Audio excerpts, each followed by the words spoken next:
ಶ್ರೀ ಹರಿವಾಯುಗುರುಭ್ಯೋ ನಮಃ. ಓಂ ವಂದೇ ವಿಷ್ಣುಂ ನಮಾಮಿ ಶ್ರಿಯಮಥ ಚ ಭುವಂ ಬ್ರಹ್ಮವಾಯೂ ಚ ವಂದೇ ಗಾಯತ್ರೀಂ ಭಾರತೀಂ ತಾಮಪಿ ಗರುಡಮನಂತಂ ಭಜೆ ರುದ್ರದೇವಂ ದೇವೀಂ ವಂದೇ ಸುಪರ್ಣೀಮಹಿಪತಿದಯಿತಾಂ ವಾರುಣೀಮಪ್ಯುಮಾಂ ತಾಂ ಇಂದ್ರಾದೀಂ ಕಾಮಮುಖ್ಯಾನಪಿ ಸಕಲಸುರಾನ್ ತದ್ಗುರೂನ್ ಮದ್ಗುರೂಂಶ್ಚ ಅಭ್ರಮಂ ಭಂಗರಹಿತಂ ಅಜಡಂ ವಿಮಲಂ ಸದಾ ಆನಂದತೀರ್ಥಮತುಲಂ ಭಜೆ ತಾಪತ್ರಯಾಪಹಂ. ಸಾಧಿತಾ ಕಿಲ ಸತ್ತತ್ವಂ ಬಾಧಿತಾ ಕಿಲ ದುರ್ಮತಂ ಬೋಧಿತಾ ಕಿಲ ಸನ್ಮಾರ್ಗಂ ಮಾಧವಾಖ್ಯೇತಿಂ ಭಜೆ. ಸಂಸ್ಥಾನರಕ್ಷಣೆ ಶೂರಾನ್ ಪ್ರಸನ್ನಾನ್ ರಾಘವಾರ್ಚನೆ ಪ್ರಣಮಾಮಿ ಗುರೂನ್ ನಿತ್ಯಂ ಪ್ರಸನ್ನಶೂರಮಾಧವಾನ್. ಪ್ರಸನ್ನಶೂರಮಾಧವಕರಾಬ್ಜೋತ್ಥಾನ್ ಯತೀಶ್ವರಾನ್ ವೀರರಾಮರತಾನ್ ವಂದೇ ವಿದ್ಯಾಸಾಗರಮಾಧವಾನ್. ಪೃಥ್ವೀಮಂಡಲಮಧ್ಯಸ್ಥಾಃ ಪೂರ್ಣಬೋಧಮತಾನುಗಾಃ ವೈಷ್ಣವಾಃ ವಿಷ್ಣುಹೃದಯಾಹತಾನ್ ನಮಸ್ಯೆ ಗುರೂನ್ ಮಮ. ಆಪಾದಮೌಳಿಪರ್ಯಂತಂ ಗುರುಣಾಮಾಕೃತಿಂ ಸ್ಮರೇತ್ ತೇನ ವಿಘ್ನಾಃ ಪ್ರಣಶ್ಯಂತಿ ಸಿದ್ಧ್ಯಂತಿ ಚ ಮನೋರಥಾಃ. ಶ್ರೀ ವಿದ್ಯಾವಲ್ಲಭಮಾಧವತೀರ್ಥಗುರುಭ್ಯೋ ನಮಃ. ಹರಿ ಓಂ. ಓಂ ವಿಶ್ವಂ ವಿಷ್ಣುರ್ವಷಟ್ಕಾರೋ ಭೂತಭವ್ಯಭವತ್ಪ್ರಭುಃ ಭೂತಕೃದ್ಭೂತಭೃದ್ಭಾವೋ ಭೂತಾತ್ಮಾ ಭೂತಭಾವನಃ.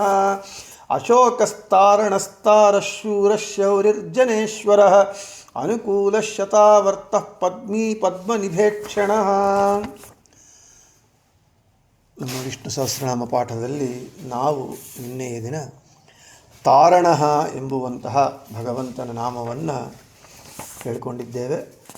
ಭಗವಂತರ ಭಾಷ್ಯದಲ್ಲಿ ಗರುಡ ಪುರಾಣ ವಾಕ್ಯವನ್ನು ಹೇಳ್ತಾರೆ. ಆ ಸಮ್ಯಕ್ ರಣಃ ಸಮರಃ ರವೋವ ಯಸ್ಮಾತ್ ಸಹ ಆರಣಃ ತಶ್ಚಾಸೌ ಆರಣಶ್ಚ ತಾರಣಃ. ಈ ಭಗವಂತ ಎಂಥವನು? ವ್ಯಾಪ್ತನಾಗಿದ್ದಾನೆ, ಎಲ್ಲ ಕಡೆ ವ್ಯಾಪ್ತನಾಗಿದ್ದಾನೆ. ಮತ್ತು ಇವನು ಯಾರ ಜೊತೆಗೆ ಯುದ್ಧವನ್ನು ಮಾಡ್ತಾ ಇರ್ತಾನೆ? ಯಾವಾಗೂ ಭಗವಂತ ಹೋರಾಟ ಮಾಡ್ತಾ ಇರ್ತಾನಂತೆ. ಯಾರ ಜೊತೆಗೆ? ಸಜ್ಜನರ ಶತ್ರುಗಳ ಜೊತೆಗೆ ಯಾವಾಗೂ ಹೋರಾಟ ಮಾಡ್ತಾ ಇರ್ತಾನೆ. ಸಜ್ಜನರು ಯಾರು? ಭಗವದ್ಭಕ್ತರು. ಆ ಭಗವದ್ಭಕ್ತರಿಗೆ ಶತ್ರುಗಳು ಯಾರು? ದೈತ್ಯರು. ಅರ್ಥಾತ್ ದೈತ್ಯರ ಜೊತೆಗೆ ಅಂದರೆ ಸಜ್ಜನರ ಶತ್ರುಗಳ ಜೊತೆಗೆ ಸಮೀಚೀನವಾದ ಹೋರಾಟ ಮಾಡುವವನಾದ ಕಾರಣ ಅವನಿಗೆ ತಾರಣಃ ಅಂತ ಹೆಸರು. ಅಷ್ಟೇ ಅಲ್ಲ, ಸಜ್ಜನರಿಗೆ ಸಮೀಚೀನವಾದ ಉಪದೇಶವನ್ನು ಮಾಡ್ತಾನಂತೆ. ಯಾರು ಸಜ್ಜನರಿದ್ದಾರೋ ಅವರಿಗೆ ಜ್ಞಾನೋಪದೇಶವನ್ನು ಮಾಡ್ತಾನೆ. ಅದೇ ಹೇಳ್ತಾರೆ, ಜನ್ಮಾದ್ಯಸ್ಯತೋನ್ವಯಾದಿತರತಶ್ಚಾರ್ಥೇಶ ವಿಘ್ನಃ ಸುರಾಟ್ ತೇನೇ ಬ್ರಹ್ಮಹೃದಯ ಆದಿಕವಯೇ ಮುಖ್ಯಂತಿ ಯಂ ಸೂರಯ. ಜೀವೋತ್ತಮರಾದ ಬ್ರಹ್ಮದೇವರು ಆದಿಕವಿ ಎಂದು ಕರೆಯಲ್ಪಡುವಂತಹ ಬ್ರಹ್ಮದೇವರಿಗೆ ಜ್ಞಾನವನ್ನು ಉಪದೇಶ ಮಾಡ್ತಾನೆ. ಆದ ಕಾರಣ ಇವನಿಗೆ ತಾರಣಃ ಅಂತ ಹೆಸರು. ಎಲ್ಲ ಕಡೆ ವ್ಯಾಪ್ತನಾಗಿದ್ದಾನೆ, ಆದ ಕಾರಣ ತಾರಣಃ. ಸಜ್ಜನರ ಶತ್ರುಗಳ ಜೊತೆಗೆ ಹೋರಾಟ ಮಾಡ್ತಾನೆ, ತಾರಣಃ. ಸಜ್ಜನರಿಗೆ ಉಪದೇಶವನ್ನು ಮಾಡ್ತಾನೆ, ಆದ ಕಾರಣ ಅವನಿಗೆ ತಾರಣಃ ಅಂತ ಹೆಸರು. ಮುಕ್ತಿಯೋಗ್ಯಾನ್ ಸಂಸಾರಾತ್ ತಾರಯತೀತಿ ತಾರಃ. ಮುಕ್ತಿ ಅಯೋಗ್ಯಾನ್ ಸಂಸಾರೇ ನಹ್ಯತಿ ಬಧ್ನಾತಿ ಇತಿ ನಃ ತಾರಶ್ಚಾಸೌ ನಶ್ಚ ತಾರಣಃ. ಇವನು ಮುಕ್ತಿಯೋಗ್ಯರನ್ನು ಸಂಸಾರ ಸಾಗರದಿಂದ ದಾಟಿಸುತ್ತಾನೆ. ಮುಕ್ತಿಯೋಗ್ಯಾನ್ ಸಂಸಾರಾತ್ ತಾರಯತಿ ಇತಿ ತಾರಃ. ಇವನು ಮುಕ್ತಿಯೋಗ್ಯರನ್ನು ಏನು ಈ ಸಂಸಾರ ಸಾಗರವನ್ನು ಅವರಿಂದ ದಾಟಿಸಿ ಅವರಿಗೆ ಮುಕ್ತಿಯನ್ನು ಕೊಡ್ತಾನೆ. ಹಾಗೆ ಮುಕ್ತಿ ಅಯೋಗ್ಯರನ್ನು ಸಂಸಾರದಲ್ಲಿ ಬಂಧಿಸುತ್ತಾನೆ. ಆದ ಕಾರಣ ಮುಕ್ತಿಯೋಗ್ಯರನ್ನು ಸಂಸಾರ ಸಾಗರ ದಾಟಿಸುತ್ತಾನೆ, ಮುಕ್ತಿ ಅಯೋಗ್ಯರನ್ನು ಸಂಸಾರದಲ್ಲಿ ಬಂಧಿಸುತ್ತಾನೆ. ಆದ ಕಾರಣ ತಾರಶ್ಚಾಸೌ ನಶ್ಚ ತಾರಣ. ಈ ಎರಡು ಕಾರಣಗಳಿಂದಾಗಿ ಭಗವಂತನು ತಾರಣ ಅಂತ ಕರೆಯಲ್ಪಡ್ತಾ ಇದ್ದಾನೆ. ಇನ್ನು ಆಪನ್ನತ್ವೇನ ಪ್ರಪನ್ನಾನ್ ಆಪತ್ ಸಮುದ್ರಾತ್ ತಾರಯತಿ ಇತಿ ತಾರಣ. ಯಾರು ಆಪತ್ತಿಗೆ ಒಳಗಾಗಿರ್ತಾರೆ, ಆಪತ್ತಿಗೆ ಒಳಗಾದವರು ಆ ಭಗವಂತನನ್ನು ಶರಣು ಹೊಂದುತ್ತಾರೆ. ಯಾರು ಆಪತ್ತಿಗೆ ಒಳಗಾಗಿ ತನ್ನನ್ನು ಶರಣು ಹೊಂದುತ್ತಾರೋ ಅಂಥವರನ್ನು ಅವರ ಆಪತ್ ಸಮುದ್ರದಿಂದ ದಾಟಿಸುತ್ತಾನೆ. ಹೌದು, ನಮಗೆ ಒಂದು ಗಾದೆ ಇದೆ, ಸಂಕಟ ಬಂದಾಗ ವೆಂಕಟರಮಣ ಅಂತ ಹೇಳಿ. ಆಪದ ಮುಕ್ಕುಲವಾಡ ವೆಂಕಟರಮಣ ಗೋವಿಂದ ಗೋವಿಂದ ಅಂತ ಹೇಳ್ತೇವೆ. ನಮಗೆ ಆಪತ್ತು ಬಂದಾಗ ನಾವು ಭಗವಂತನನ್ನೇ ಆಶ್ರಯಿಸಬೇಕು. ನೀವು ಯಾರನ್ನ ಬೇಕಾದರೂ ನೋಡಿ, ದ್ರೌಪದಿ ದೇವಿಗೆ ತುಂಬಿದ ಸಭೆಯಲ್ಲಿ ವಸ್ತ್ರಾಪಹರಣ ಆಪತ್ತು ಬಂತು, ಕೃಷ್ಣ ಅಂತ ಕಿರಿಚಿಕೊಂಡು ಬಂದು ಕೃಷ್ಣ ರಕ್ಷಣೆ ಮಾಡಿದ. ಅದೇ ಗಜರಾಜ ಮಕರಿ ಬಾಯಿಗೆ ಬಿದ್ದು ಪ್ರಾಣಾಪಾಯ ಬಂತು, ಆವಾಗ ಅವನು ಪಾಹಿ ಪಾಹಿ ಅಂತ ಕಿರಿಚಿಕೊಂಡ ಬಂದ. ಆದ ಕಾರಣ ಯಾರು ಈ ಆಪತ್ತಿಗೆ ಒಳಗಾಗ್ತಾರೆ ಆವಾಗ ನಾವು ಯಾರನ್ನು ಮೊರೆ ಹೊಕ್ಕಬೇಕು ಅಂದರೆ ಆ ಆಪದ ಮುಕ್ಕುಲವಾಡು ವೆಂಕಟರಮಣನನ್ನೇ ಹೋಗಬೇಕು. ಆವಾಗ ಅವನೇನು ಮಾಡ್ತಾನೆ, ನಮ್ಮನ್ನು ಈ ಆಪತ್ತೆಂಬುವ ಸಮುದ್ರದಿಂದ ದಾಟಿಸುತ್ತಾನೆ. ಈ ಆಪತ್ತುಗಳೆಲ್ಲ ಮಾನಭಂಗ ಮತ್ತು ಮರ್ಯಾದೆ ಹೋಗೋದು. ಮಾನಭಂಗ ಅಂದರೆ ಮರ್ಯಾದೆ ಹೋಗೋದು, ರೋಗಗಳು ಬರೋದು, ಆಕ್ಸಿಡೆಂಟ್ಗಳು, ಇವೆಲ್ಲ ಆಪತ್ತುಗಳು. ಈ ಆಪತ್ತುಗಳು ಬಂದಾಗಲ್ಲ, ಈ ಎಲ್ಲ ಆಪತ್ತುಗಳಿಗೂ ಮೂಲ ಕಾರಣವಾದ ಆಪತ್ತು ಯಾವುದು ಅಂದರೆ ಭವ, ಈ ಸಂಸಾರ ಎಂಬ ದೊಡ್ಡ ಆಪತ್ತು. ಈ ಆಪತ್ತು ಯಾವಾಗೂ ನಾವು ಸಿಲುಕೊಂಡೇ ಇದ್ದೇವೆ. ಈ ಆಕ್ಸಿಡೆಂಟ್ಗಳಾಗೋದು, ಕೈ ಕಾಲು ಮುರಿಯೋದು, ರೋಗ ಬರೋದು ಆವಾಗ ಬಂದು ಹೋಗ್ತಾ ಇರುತ್ತೆ ಬರುತ್ತೆ. ಆದರೆ ಈ ಎಲ್ಲದಕ್ಕೂ ಮೂಲಭೂತವಾದ ಮೂಲ ಕಾರಣವಾದ ಈ ಸಂಸಾರವೆಂಬ ಆಪತ್ತಲ್ಲಿ ನಾವು ಸದಾ ಸಿಲುಕಿಕೊಂಡಿದ್ದೇವೆ. ಆದ ಕಾರಣ ನಾವು ಈ ಸಂಸಾರವೆಂಬ ಆಪತ್ತಿಗೆ ಸಿಲುಕಿದ್ದೇವೆ. ನಾವು ಯಾರನ್ನು ಮೊರೆ ಹೊಕ್ಕಬೇಕು ಅಂದರೆ ಅನ್ಯಥಾ ಶರಣಂ ನಾಸ್ತಿ ತ್ವಮೇವ ಶರಣಂ ಮಮ. ಅವನನ್ನು ನಾವು ಮೊರೆ ಹೊಕ್ಕಿದಾಗ ನಾವು ಈ ಆಪತ್ತು ಸಮುದ್ರಗಳನ್ನು ಅವನು ದಾಟಿಸುತ್ತಾನೆ. ಆದ ಕಾರಣ ತಾರಣ. ನಾವು ಎಲ್ಲರೂ ಕೂಡ ಹೇಳ್ತೇವೆ, ಮಾತು ಹೇಳ್ತೇವೆ, ಬೇಕಾದಷ್ಟು ಉಪನ್ಯಾಸಗಳು ಮಾಡ್ತೇವೆ, ಆದರೆ ಆ ಹೇಳಿದ್ದನ್ನು ನಮ್ಮವರಿಗೆ ಬರೋವಳಿಗೆ ಆಚರಣೆ ಮಾಡೋದಿಲ್ಲ.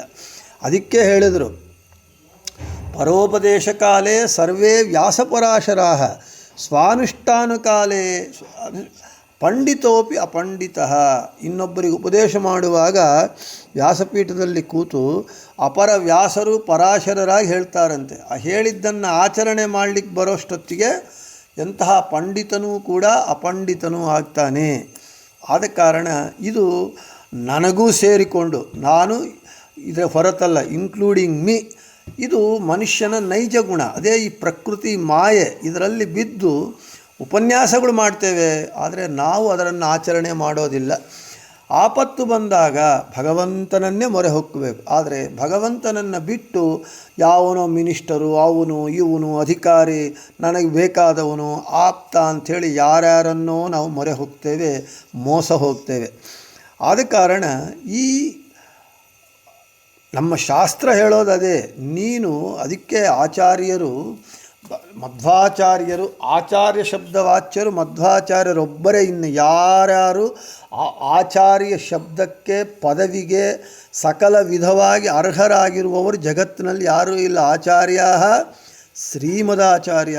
ಆಚಾರ್ಯರು ಅಂದರೆ ಶ್ರೀಮದಾಚಾರ್ಯರೇ, ಯಾವ ವಿಶೇಷಣವೂ ಇಲ್ಲದೆ ಆಚಾರ್ಯರಂದರೆ ಮಧ್ವಾಚಾರ್ಯರೇ. ಇನ್ನು ಮಿಕ್ಕಾದರೆಲ್ಲ ಹೆಸರುಗಳು ಹೇಳಬೇಕು. ಆಚಾರ್ಯ ಶಬ್ದ ಹೇಳ್ತೇವೆ, ಆಚಿನೋತಿ ಹಿ ಶಾಸ್ತ್ರಾರ್ಥಾನ್ ಆಚಾರಂ ಗ್ರಾಹಯತ್ಯಪಿ ಸ್ವಯಂ ಆಚರತೆ ಸ್ತುತಮಾಚಾರ್ಯ ಪ್ರಚಕ್ಷತೆ. ಆಚಾರ್ಯ ಎಂದು ಕರೆಯಲ್ಪಡಬೇಕು ಅಂದರೆ ಮೊದಲು ತಾನು ಭಗವಂತನ ಜ್ಞಾನವನ್ನು ನಿಸ್ಸಂಶಯವಾಗಿ ಪಡೆಯಬೇಕು. ಪಡೆದ ಜ್ಞಾನವನ್ನು ತಾನು ಮೊದಲು ಅನುಷ್ಠಾನ ಮಾಡಬೇಕು. ಅನುಷ್ಠಾನ ಮಾಡಿದ ಜ್ಞಾನವನ್ನು ಶಿಷ್ಯನಿಗೆ ಉಪದೇಶ ಮಾಡಬೇಕು, ಶಿಷ್ಯನಿಗೆ ಉಪದೇಶ ಮಾಡಿದ ಜ್ಞಾನವನ್ನು ಶಿಷ್ಯ ಆಚರಿಸುವಂತೆ ಮಾಡಬೇಕು. ಇಷ್ಟು ಯಾರು ಮಾಡ್ತಾರೋ ಅವರು ಆಚಾರ್ಯ ಶಬ್ದ ವಾಚ್ಯರು. ಈ ಪ್ಯಾರಾಮೀಟರ್ಸ್, ಈ ಸ್ಟ್ಯಾಂಡರ್ಡ್ಸ್ ಇಟ್ಕೊಂಡ್ರೆ ಆಚಾರ್ಯ ಶಬ್ದಕ್ಕೆ ಆಚಾರ್ಯರೊಬ್ಬರೇ ವಿಶೇಷರಹಿತವಾದ ಪದ. ಆಚಾರ್ಯರು ಅಂದರೆ ಶ್ರೀಮಧ್ವಾಚಾರ್ಯರೊಬ್ಬರೇ. ಸೂತ್ರ ಅಂದರೆ ಬ್ರಹ್ಮಸೂತ್ರಗಳು ಹೇಗೋ, ಗೀತಾ ಅಂದರೆ ಭಗವದ್ಗೀತೆ ಹೇಗೋ, ಭಾಷ್ಯ ಅಂದರೆ ಆಚಾರ್ಯರ ಬ್ರಹ್ಮಸೂತ್ರ ಭಾಷ್ಯ ಹೇಗೋ, ಆಚಾರ್ಯರು ಅಂದರೆ ಅವರೊಬ್ಬರೇ ಈ ಕೆಲಸವನ್ನು ಮಾಡ್ತಾರೆ. ಮಿಕ್ಕವರೆಲ್ಲರೂ ಮಾಡಲಿಕ್ಕಾಗುವುದಿಲ್ಲ. ಇದು ಪ್ರಕೃತಿ ಮಾಯೆ, ಪ್ರಕೃತಿ ಬಂಧನ, ಏನೂ ಮಾಡಲಿಕ್ಕಾಗಲ್ಲ. ಅದಕ್ಕೆ ಜನರಲ್ಲಾಗಿ ನಾನೂ ಸಹ ಸೇರಿಕೊಂಡು ಹಲವಾರು ಜನ, ಸಾಕಷ್ಟು 99% ಈ ಯಾರು ಉಪನ್ಯಾಸಗಳು, ಪ್ರವಚನಗಳು, ಪಾಠಗಳು ಮಾಡ್ತಾರೋ ಅವರೆಲ್ಲರೂ ಸೌಟಿನಂತೆ ಸಮಾರಾಧನೆಯಲ್ಲಿ ಸಾರನ್ನ ಸೌಟು ಎಲ್ಲರಿಗೂ ಬಡಿಸುತ್ತೆ. ಆದರೆ ಸಾರಿನ ಸವಿ ಸೌಟಿಗೆ ಮಾತ್ರ ಗೊತ್ತಾಗಲ್ಲ. ಅದೆಲ್ಲರಿಗೂ ರುಚಿ ತೋರಿಸುತ್ತೆ, ಸಾರು ರುಚಿ ಮಾತ್ರ ಸೌಟಿಗೆ ಗೊತ್ತಾಗಲ್ಲ. ಹಾಗೆ ನಾವು ಹೇಳೋದಲ್ಲ, ಆಪತ್ತು ಬಂದಾಗ ಭಗವಂತನನ್ನು ನಾವು ಮೊರೆ ಹೊಕ್ಕಬೇಕು, ಅವನನ್ನೇ ಶರಣು ಹೊಂದಬೇಕು ಎಂಬುದು ಹೇಳೋದಲ್ಲದೆ, ನಾವು ಅವನನ್ನು ಮೊರೆ ಹೊಕ್ಕಿದಾಗ ಅವನು ಖಂಡಿತವಾಗಿ ಅವನು ರಕ್ಷಣೆ ಮಾಡೇ ಮಾಡ್ತಾನೆ. ಅದಕ್ಕೆ ಆಪತ್ತಿಗೆ ಒಳಗಾಗಿ ಯಾರು ಅವನನ್ನು ಮೊರೆ ಹೊಕ್ಕುತ್ತಾರೆ, ಶರಣು ಹೊಂದುತ್ತಾರೆ, ಅವರನ್ನು ಆಪತ್ ಸಮುದ್ರದಿಂದ ದಾಟಿಸುವವನಾದ ಕಾರಣ ಅವನಿಗೆ ತಾರಣ ಅಂತ ಹೆಸರು. ಅದಕ್ಕೆ ಉದಾಹರಣೆಯನ್ನು ಕೊಡ್ತಾ ಇದ್ದಾರೆ ನೋಡಿ.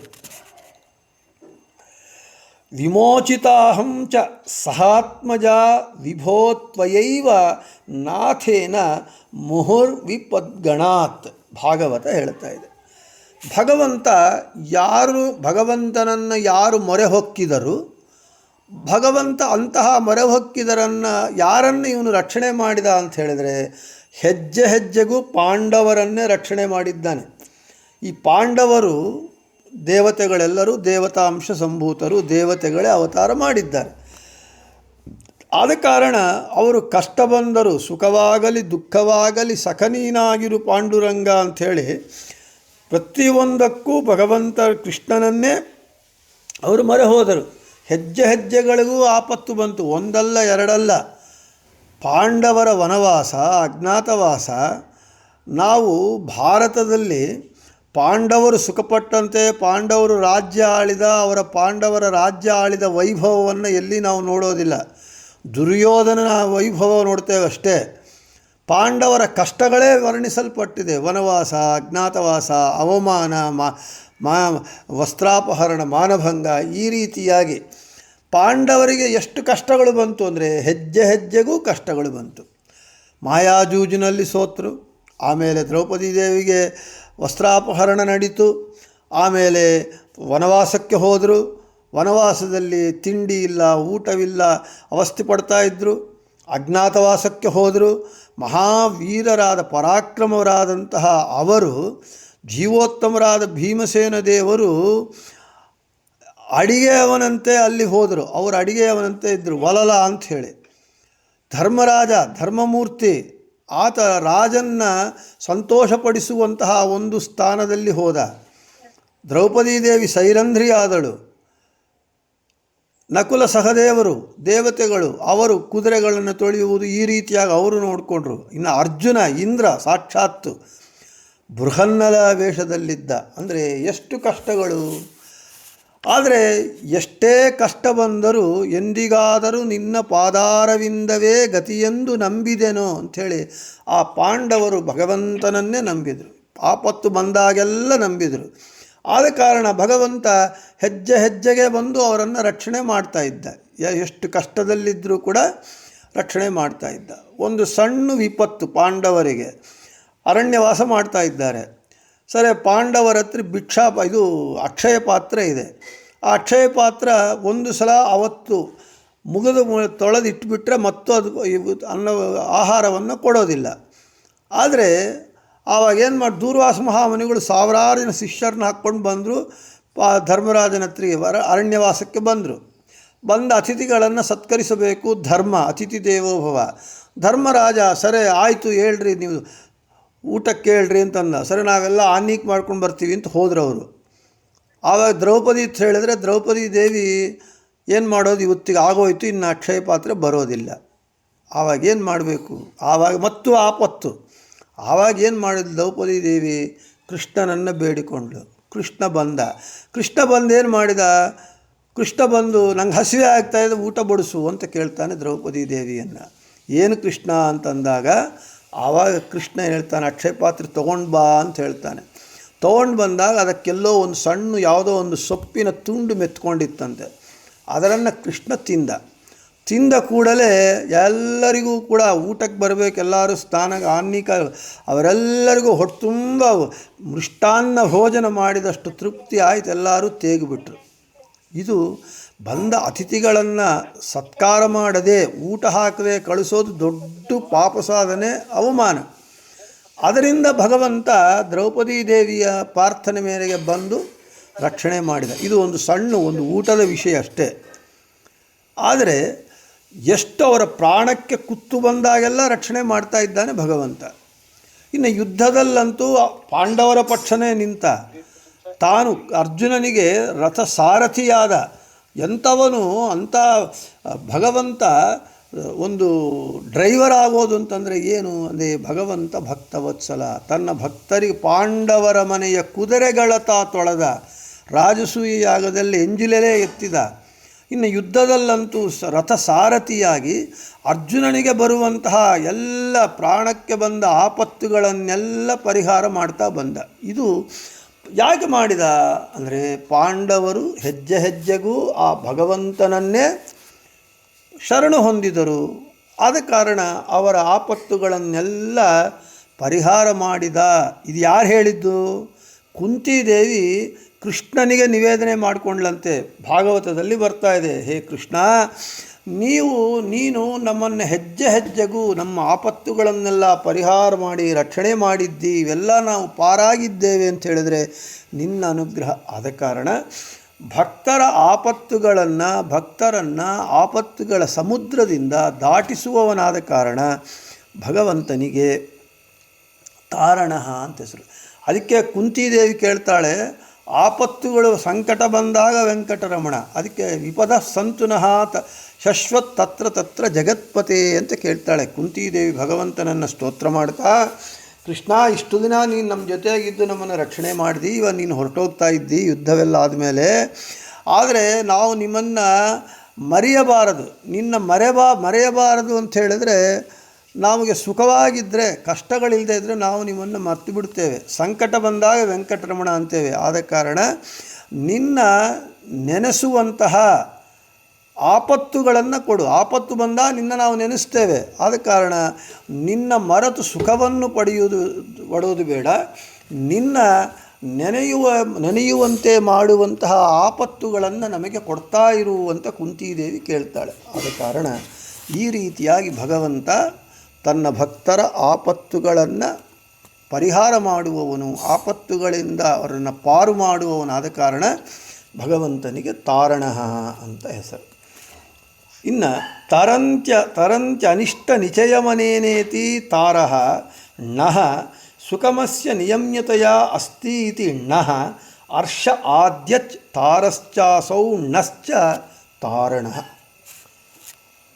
ಜೀವಾತ್ಮರು, ಈ ಜೀವಾತ್ಮರಿಗೆ ಇಷ್ಟಗಳಕ್ಕಿಂತ ಅನಿಷ್ಟಗಳೇ ಜಾಸ್ತಿ.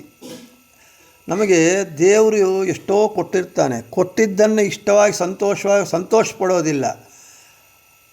ನಮಗೆ ಯಾವುದಿಲ್ಲವೋ ಅದನ್ನು ಬಯಸಿ ಅದನ್ನು ನಾವು ಒದ್ದಾಡ್ತಾ ಇರ್ತೇವೆ, ಅನಿಷ್ಟಗಳನ್ನೇ ಬಯಸ್ತಾ ಇರ್ತೇವೆ ನಾವು. ನಮಗೆ ಯಾವುದು ಇಷ್ಟ ಅನಿಷ್ಟ ಎಂಬುದು ನಮಗೆ ಗೊತ್ತಿಲ್ಲ. ಆದರೆ ಭಗವಂತ ಏನು ಮಾಡ್ತಾನೆ, ಈ ಜೀವಾತ್ಮರು ಅನಿಷ್ಟಗಳು ದಾಟುವಂತೆ ಮಾಡ್ತಾನಂತೆ. ನಮಗೆ ಯಾವುದು ಬೇಕೋ ನಮಗೆ ಗೊತ್ತಾಗದೆ ನಮಗೆ ತೊಂದರೆಯಾಗುವಂತಹ ದುಃಖವನ್ನು ಉಂಟು ಮಾಡುವಂಥದ್ದನ್ನು ನಮಗೆ ಸುಖ ಕೊಡುತ್ತೆ ಅಂತ ನಾವು ಭ್ರಮಿಸಿ ಮುಕ್ತಿಗೆ ಯಾವುದು ಅಡ್ಡಿ ಮಾಡುತ್ತೋ, ನಾವು ಮುಕ್ತಿಗೆ ಹೋಗುವುದಕ್ಕೆ ಸಾಧನೆ ಮಾಡಿಕೊಳ್ಳುವುದಕ್ಕೆ ಯಾವುದು ಅಡ್ಡಿಯಾಗಿರುತ್ತೋ ಅದು ಅನಿಷ್ಟ. ಇನ್ನು ಇಷ್ಟಪ್ರಾಪ್ತಿ ಯಾವುದು ಅಂದರೆ ಆನಂದ. ನಮಗೆ ಆನಂದ ಅಂದರೆ ಎಲ್ಲವೂ ಆನಂದ, ಏನೋ ಅದು ಬೇಕಾದಷ್ಟು ಮಕ್ಕಳಿಂದ ಆನಂದ, ಇವರಿಂದ ಆನಂದ, ಅವರಿಂದ ಆನಂದ, ಅದು ತಿಮ್ಮೋದ್ರಿಂದ ಆನಂದ, ಅದಲ್ಲ. ಈ ಆನಂದ ಅಂತ ಹೇಳಿದರೆ ಸ್ವಸ್ವರೂಪಾನಂದ ಅನುಭವ ರೂಪವಾದ ಇಷ್ಟಪ್ರಾಪ್ತಿ, ಅದು ನಮಗೆ ಇಷ್ಟವಾಗಬೇಕು, ಅದು ಬೇಕು ನಮಗೆ. ಇದು ಬೇಡ. ಸಾಧನೆಗೆ ಅಡ್ಡಿಯಾಗಿರುವಂತಹ ಅನಿಷ್ಟಗಳನ್ನು ಭಗವಂತ ಏನು ಮಾಡ್ತಾನೆ, ತನ್ನ ಸಂಹಾರ ಕರ್ತೃತ್ವ ಗುಣದ ಜ್ಞಾನದಿಂದ ಅದನ್ನು ಪರಿಹಾರ ಮಾಡ್ತಾನಂತೆ. ಇನ್ನು ಆನಂದಾನುಭವಾದ ರೂಪವಾದ ಇಷ್ಟವನ್ನು ಭಗವಂತನ ಸೃಷ್ಟಿ ಮಾಡಿ ಕೊಡ್ತಾನಂತೆ. ಅಂದರೆ ಈ ಭಗವಂತ ಇವೆರಡು ನಮಗೆ ಅನಿಷ್ಟ ನಿವೃತ್ತಿ, ಇಷ್ಟಪ್ರಾಪ್ತಿ, ಇವೆರಡರನ್ನೂ ಭಗವಂತ ಅವನು ಅನಂತ ಗುಣಾತ್ಮಕವಾದ ಜ್ಞಾನದಿಂದ, ಭಗವಂತ ಎಂಥವನು ಅನಂತ ಕಲ್ಯಾಣ ಗುಣಪರಿಪೂರ್ಣನಾಗಿದ್ದಾನೆ. ಆದ ಕಾರಣ ಭಗವಂತ ಅವನ ಒಂದು ಶಕ್ತಿ ಸಾಮರ್ಥ್ಯದಿಂದ ಇವನೇನು ಮಾಡ್ತಾನೆ, ನಮಗೆ ಜೀವರಿಗೆ, ಮುಕ್ತಿಯೋಗ್ಯ ಜೀವರಿಗೆ ಅನಿಷ್ಟ ನಿವೃತ್ತಿ ಮಾಡ್ತಾನೆ, ಇಷ್ಟಪ್ರಾಪ್ತಿ, ಸ್ವಸ್ವರೂಪಾನಂದಾನುಭವ ಎಂಬ ಇಷ್ಟಪ್ರಾಪ್ತಿಯನ್ನು ಮಾಡ್ತಾನೆ. ಇದು ಯಾವುದರಿಂದ ಬರುತ್ತೆ ಅಂತ ಹೇಳಿದರೆ ಭಗವಂತನ ಅನಂತ ಗುಣಾತ್ಮಕವಾದ ತತ್ವಜ್ಞಾನದಿಂದ ಬರುತ್ತೆ. ಅಂದರೆ ಭಗವಂತನ ಜ್ಞಾನದಿಂದಲೇ ನಮಗೆ ಅನಿಷ್ಟ ನಿವೃತ್ತಿ, ಇಷ್ಟಪ್ರಾಪ್ತಿ ಬರುತ್ತೆ. ಅದಲ್ಲದೆ ಅವನ ಅನುಗ್ರಹ, ಮುಕ್ತಿಗೆ ಭಗವಂತನ ಜ್ಞಾನ ಒಂದಿದ್ದರೆ ಸಾಲದು. ಭಗವಂತನ ಜ್ಞಾನದ ಜೊತೆಗೆ ಮುಖ್ಯತಃ ಅವನ ಅನುಗ್ರಹ ಇರಬೇಕು, ಅವನ ಪ್ರಸಾದ ಇರಬೇಕು. ಈ ರೀತಿಯಾಗಿ ಭಗವಂತನ ಅನಂತ ಗುಣಾತ್ಮಕವಾದ ಜ್ಞಾನದಿಂದ ಅನಿಷ್ಟ ನಿವೃತ್ತಿ, ಇಷ್ಟಪ್ರಾಪ್ತಿ ಇರುತ್ತೆ. ಆದ ಕಾರಣ ಭಗವಂತನ ಅನುಗ್ರಹ ನಮಗೆ ಬೇಕೇ ಬೇಕಾಗಿದೆ. ಈ ಕಾರಣದಿಂದ ಅವನು ತಾರಣಃ ಅಂತ ಭಗವಂತನಿಗೆ ಹೆಸರು ಅಂತ ಹೇಳ್ತಾ, ಇನ್ನು ಮುಂದೆ ಅದೇ ಹೇಳ್ತಾರೆ. ಈಶಾವಾಸ್ಯೋಪನಿಷತ್ ಭಾಷ್ಯದಲ್ಲಿ ಆಚಾರ್ಯರು ಕೂರ್ಮ ಪುರಾಣದ ವಾಕ್ಯವನ್ನು ಹೇಳ್ತಾರೆ. ಸರ್ವಕರ್ತಾರಮೀಶೇಷಂ ಸರ್ವಸಂಹಾರಕಾರಕಂ ಯೋ ವೇದ ಸಂಹೃತಿ ಜ್ಞಾನಾತ್ ದೇಹಬಂಧಾತ್ ವಿಮುಚ್ಯತೆ ಸುಖಜ್ಞಾನಾದಿ ಕರ್ತೃತ್ವಜ್ಞಾನಂ ತದ್ವ್ಯಕ್ತಿ ಮಾವ್ರಜೇತ್. ಇವಾಗ ಇಷ್ಟವರೆಗೂ ನಾವು ಹೇಳಿಕೊಂಡಿದ್ದೆ, ಆ ಪ್ರಮಾಣದಲ್ಲಿ ಹೇಳಿಕೊಂಡಿದ್ದನ್ನೇ ನಾವು ಇಷ್ಟವರೆಗೂ ಹೇಳಿಕೊಂಡಿದ್ದೇವೆ. ಇನ್ನು ತತತ್ವಾತ್ ತಹ ಆಸಮ್ಯಕ್ ರಣ್ಯತೆ ಶಬ್ದ್ಯತೆ ಸರ್ವವೇದೈರಿತಿ ಆರಣಃ ತಶ್ಚಾಸೌ ಆರಣಶ್ಚ ತಾರಣಃ. ವ್ಯಾಪ್ತನಾಗಿರುವವನು, ಲಕ್ಷ್ಮೀದೇವಿಗೆ ಕ್ರೀಡೆಯನ್ನು, ಸುಖವನ್ನು ಅನುಗ್ರಹಿಸುವವನು, ಈ ಮೊದಲಾದ ವಿಷಯಗಳನ್ನು ನಾಳೆ ಹೇಳ್ಕೊಳ್ಳೋಣ ಅಂತ ಹೇಳ್ತಾ, ನಾಳೆ ಜಿಜ್ಞಾಸೆ ಮತ್ತು ಬೃಹತಿ ಸಹಸ್ರದ ಪ್ರಕಾರ ಹೇಳಿ ಆಮೇಲೆ ಮುಂದಿನ ಹೆಸರಾದಂತಹ ತಾರಹ ಎಂಬ ಹೆಸರನ್ನು ಹೇಳ್ಕೊಳ್ಳೋಣ ಅಂತ ಹೇಳ್ತಾ, ಶ್ರೀಕೃಷ್ಣಾರ್ಪಣಮಸ್ತು, ಮಧ್ವೇಶಾರ್ಪಣಮಸ್ತು. ಎಲ್ಲರಿಗೂ